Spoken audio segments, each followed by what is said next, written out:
Assalamualaikum warahmatullahi wabarakatuh. Salam sejahtera buat kita semua. Perkenalkan, nama saya Rahmadian Hidayat SNM. Saya merupakan salah satu dosen tetap pada program studi manajemen di STM Maputo Riau.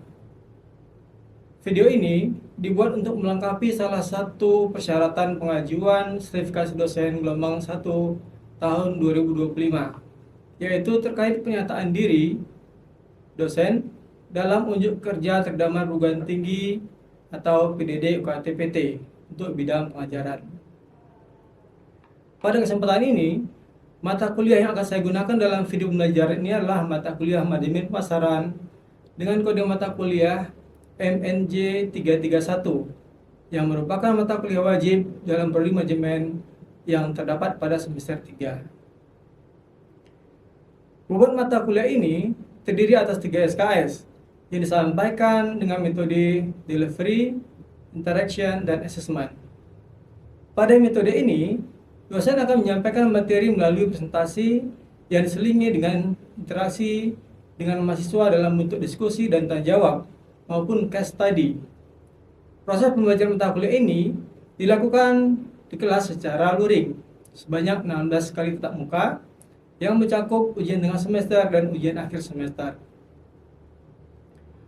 Adapun deskripsi mata kuliah masa ini, mata kuliah inilah membahas tentang teori dan praktek, apa, mengapa, dan bagaimana manajemen pemasaran dilakukan di masyarakat atau lingkungan bisnis.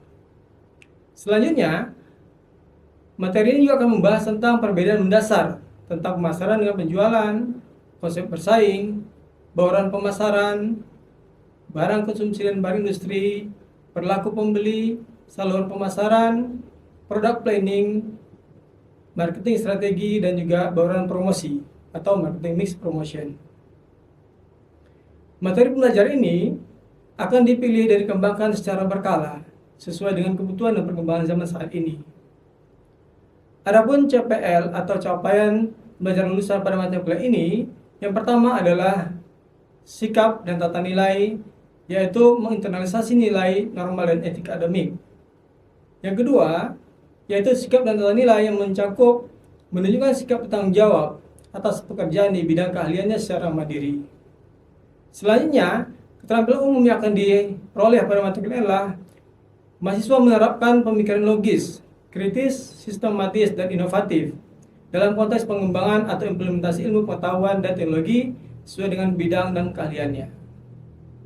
Selanjutnya, keahlian umum yang ketiga adalah mengembangkan beberapa domain interpersonal skill seperti berpikir kreatif, berpikir kritis, dan kerja mandiri. Dan interpersonal skill yaitu melalui kerja kelompok dan komunikasi secara lisan. Sedangkan untuk CPNK pada mata kuliah ini, mahasiswa diharapkan mampu memahami dasar-dasar manajemen pemasaran dan pengembangannya. Kemudian memahami perbedaan mendasar tentang pemasaran dan penjualan. Kemudian yang ketiga, proses manajemen dan konsep bersaing. Yang keempat, mahasiswa mampu memahami bauran pemasaran atau marketing mix yang kenal dengan 4P atau 7P. Yang kelima, mahasiswa mampu memahami bahan konsumsi dan bahan industri. Yang keenam, mahasiswa mampu memahami perilaku konsumen atau perilaku pembeli. Yang ketujuh, mahasiswa mampu memahami saluran pemasaran dan tipe-tipe pembeli serta strategi distribusi. Yang kesembilan, mahasiswa mampu memahami segmentasi, targeting, dan positioning produk, baik itu produk baru atau siklus produk. Yang ke-11, mahasiswa mampu memahami diferensiasi produk. Dan yang terakhir adalah mahasiswa mampu memahami tentang merek, strategi pemasaran, dan produk jasa serta penetapan harga. Adapun referensi yang kita gunakan pada mata kuliah ini, yang pertama adalah buku manajemen pemasaran yang ditulis oleh Philip Kotler pada tahun 2020. Yang kedua, buku manajemen penjualan yang ditulis oleh Basis Swasta tahun 2009. Yang ketiga, buku manajemen pemasaran dan pemasaran jasa yang ditulis oleh Bukhari Alma pada tahun 2014. Yang kelima, buku perilaku konsumen dan strategi pemasaran, rencana strategi marketing edisi 9 yang ditulis oleh Paul Peter 2014. Pada mata kuliah ini juga kami menggunakan karya ilmiah dan jurnal atau materi terkait lainnya yang bersumber dari referensi sesuai dengan bidang manajemen pemasaran lainnya. Adapun metode pembelajaran yang digunakan adalah pertama skillful learning, yang kedua presentasi, baik itu diskusi mahasiswa ataupun dengan dosen, kemudian dengan metode case study dan atau case method.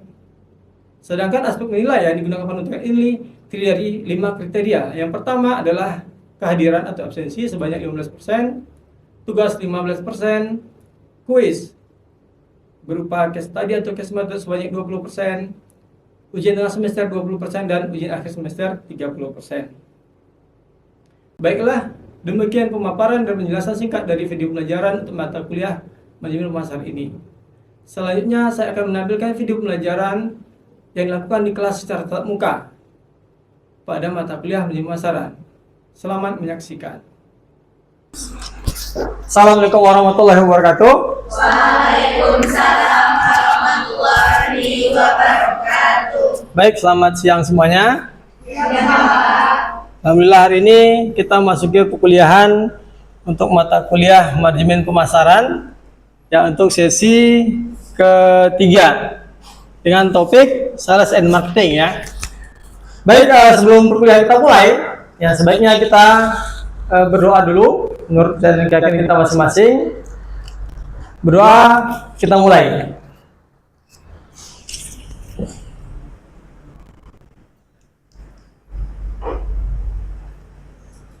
Berdoa selesai. Baik, apa kabarnya semua?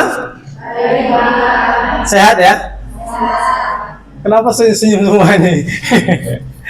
Baik, sebelum perkuliahan kita mulai, terlebih dahulu saya akan coba absensi dulu kehadiran kita seperti biasa untuk memastikan kehadiran saudara dari perkuliahan mata kuliah ini. Adelia ada? Adlina Islami Pasa, Afifah Putri Aulia. Baik, ini silakan bagi yang hadir ya di absensinya diparaf. Baik, kita mulai untuk materi pelajaran hari ini yaitu tentang sales marketing atau penjualan dan pemasaran. Ya, jadi konsep penjualan pemasaran ini banyak orang mengatakan ada kesamaan atau kemiripan, ya. Tapi pada saat ini berbeda, ya berbeda dari konsep baik itu konsep sales itu sendiri atau konsep marketing, ya.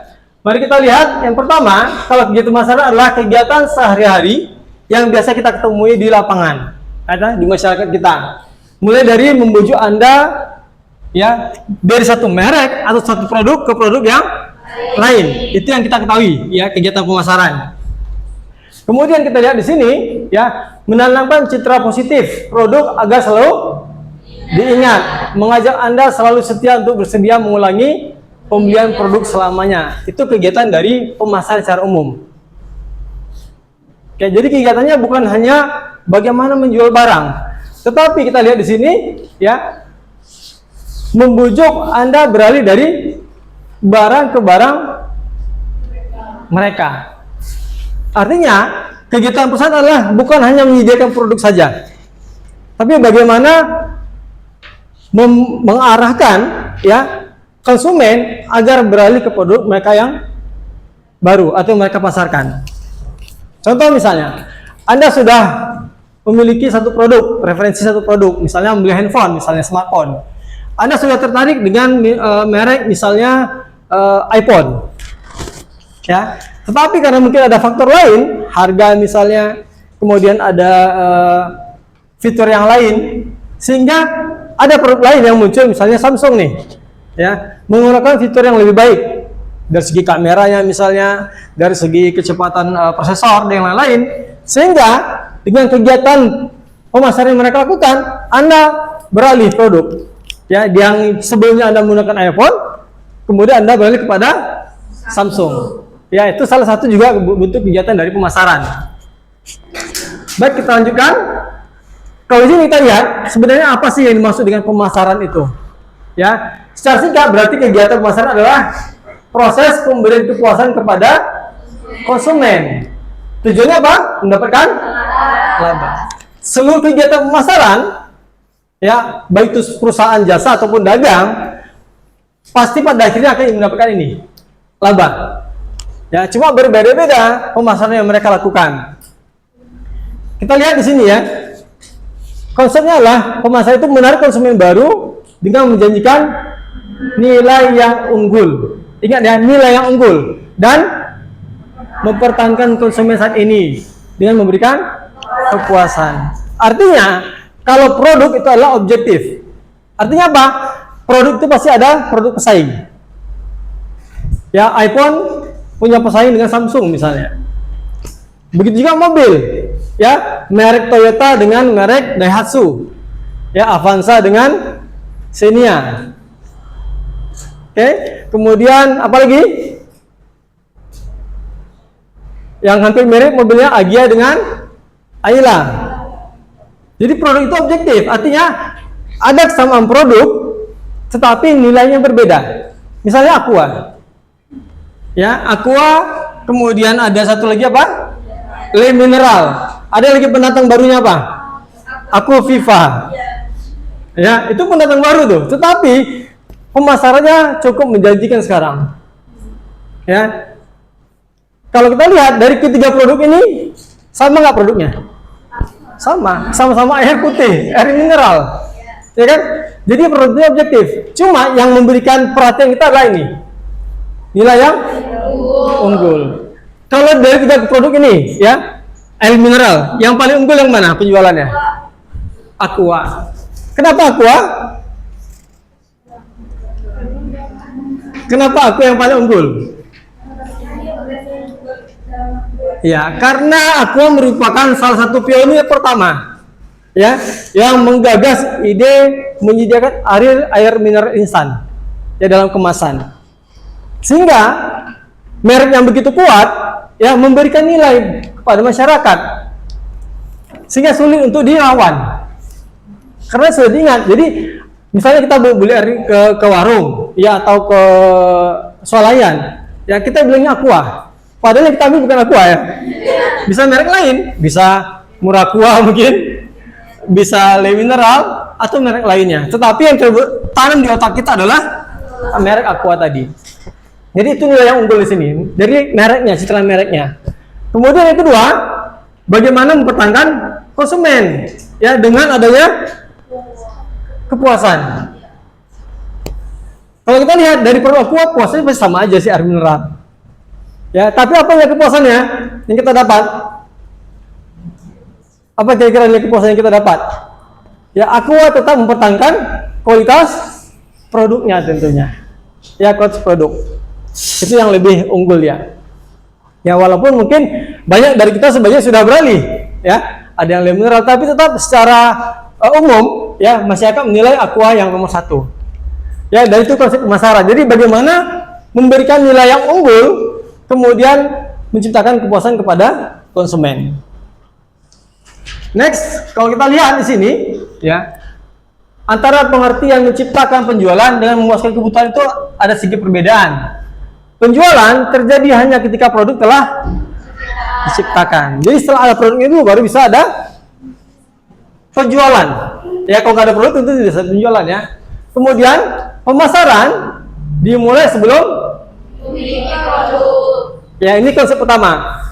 Apa bedanya penjualan dengan pemasaran?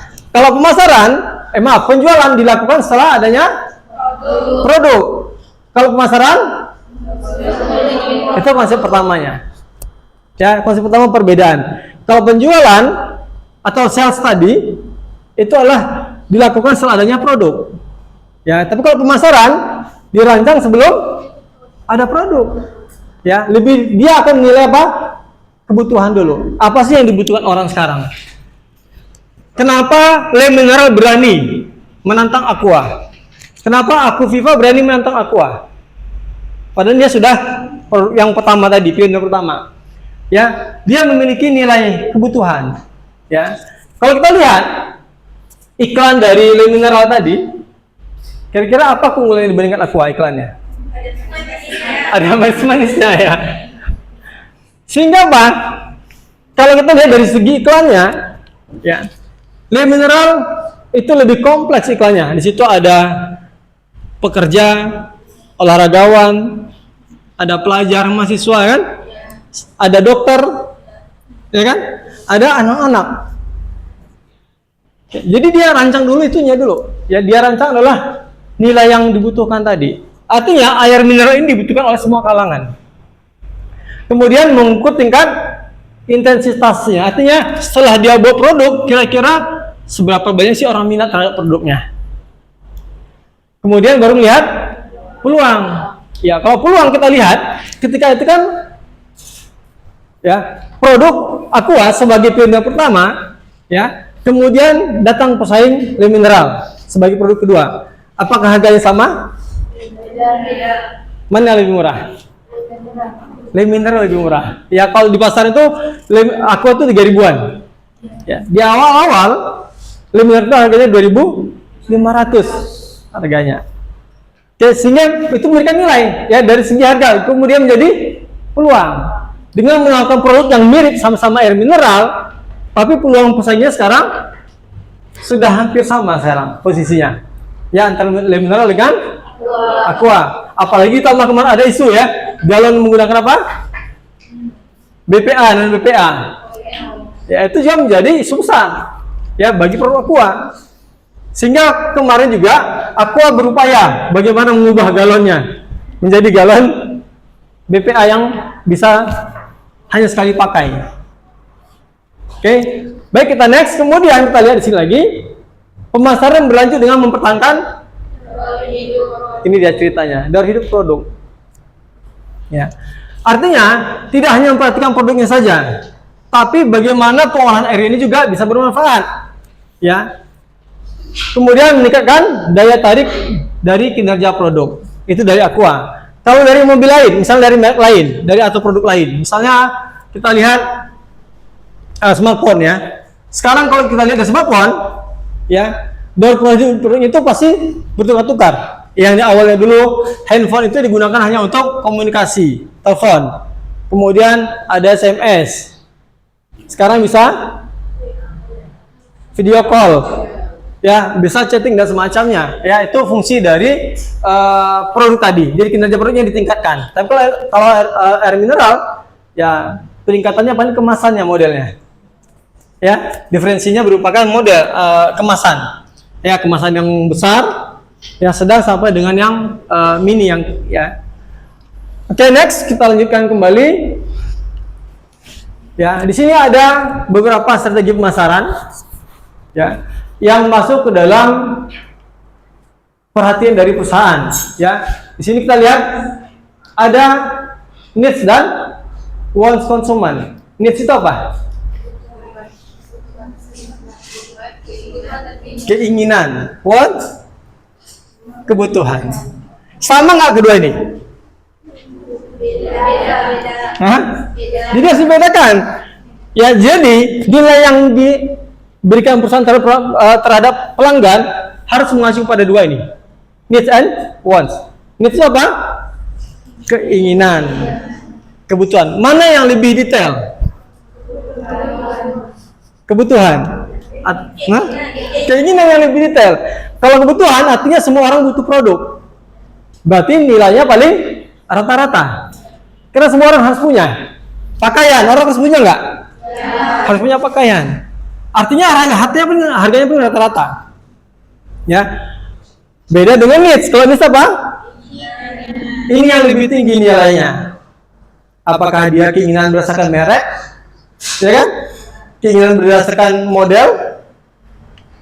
Ya, keinginan berdasarkan negara pembuat, made in-nya. Oh, ini made Indonesia, nggak laku made Indonesia.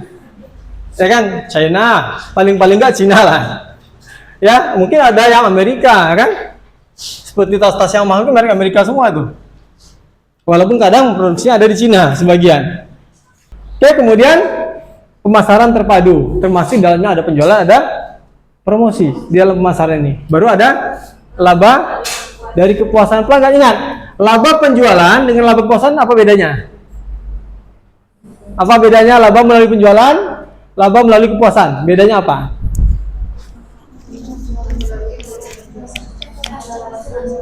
Hah? Kalau jangka panjang? Kalau udah suka nih sama produk tuh bakal beli ya. Oke, itu dia bedanya. Kalau laba penjual melalui kepuasan, artinya ketika kita puas, kita akan cenderung membeli ulang. Kemudian kita cenderung apa lagi? Merekomendasikan kepada orang. Kan itu kan? Kemudian kalau kita udah puas, ada orang yang bilang, itu produknya bagus. Kita percaya nggak? Enggak, kita belum membuktikan ini produknya bagus. Kita puas. Orang bilang, oh itu produknya bagus. Kita udah pakai. Artinya akan terjadi ini kepuasan. Ya, karena kepuasan itu diukur dengan 3 hal. Pertama, kita membeli ulang produk. Yang kedua, merekomendasikan produk. Yang ketiga, kita bertahan dengan produk itu. Ya, kita bertahan dengan produk. Kita nggak mau ganti merek. Walaupun ada yang mengisi produk itu seperti ini, dia nggak percaya. Dia tetap bertahan. Namanya retensi pelanggan namanya. Oke. Kemudian yang terakhir di sini ada apa? Konsep pemasaran sosial. Pertama, ada perusahaan, ada konsumen, ada masyarakat. Artinya semua masyarakat belum tentu konsumen. Tetapi masyarakat merupakan bagian dari konsumen. Ya, perusahaan kewajibannya adalah menjaga apa? Kesejahteraan manusia dengan cara apa? Menciptakan produk yang berkualitas dan harga yang terjangkau.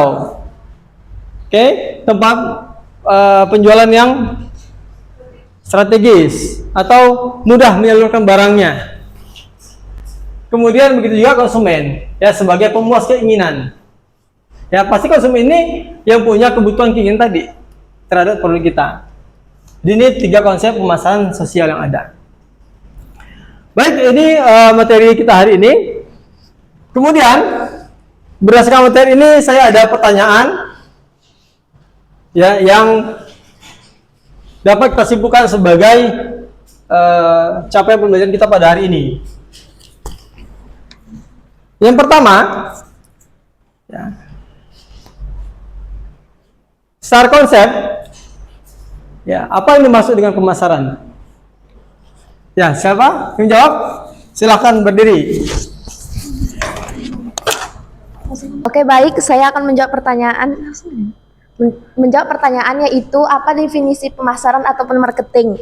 Jadi menurut saya definisi pemasaran atau marketing itu adalah proses ataupun kegiatan memberikan kepuasan kepada konsumen berdasarkan kebutuhan dan keinginan dari konsumen itu sendiri, serta untuk mencapai tujuan dari organisasi yaitu meningkatkan laba. Jadi pemasaran ini lebih berfokus kepada menilai kebutuhan dan keinginan dari konsumen itu sendiri. Oke, baik. Jadi kata kuncinya, ya silakan duduk. Kata kuncinya adalah ketika kita melakukan pemasaran, ya poin pertamanya adalah berbicara dengan adanya kebutuhan dan keinginan. Ya, itu konsep yang pertama. Kemudian yang kedua, sales, ya atau penjualan. Siapa yang jawab? Silakan. Silakan berdiri. Kalau untuk sales itu lebih ke penjualan. Penjualan itu dilakukan setelah adanya produk. Terus tuh penjualan itu lebih ke mementingkan bukan mementingkan apa yang dibutuhkan, tapi lebih ke menjual apa yang dibuat. Gitu. Berarti kepada volume penjualan ya? Iya. Baik, silakan duduk.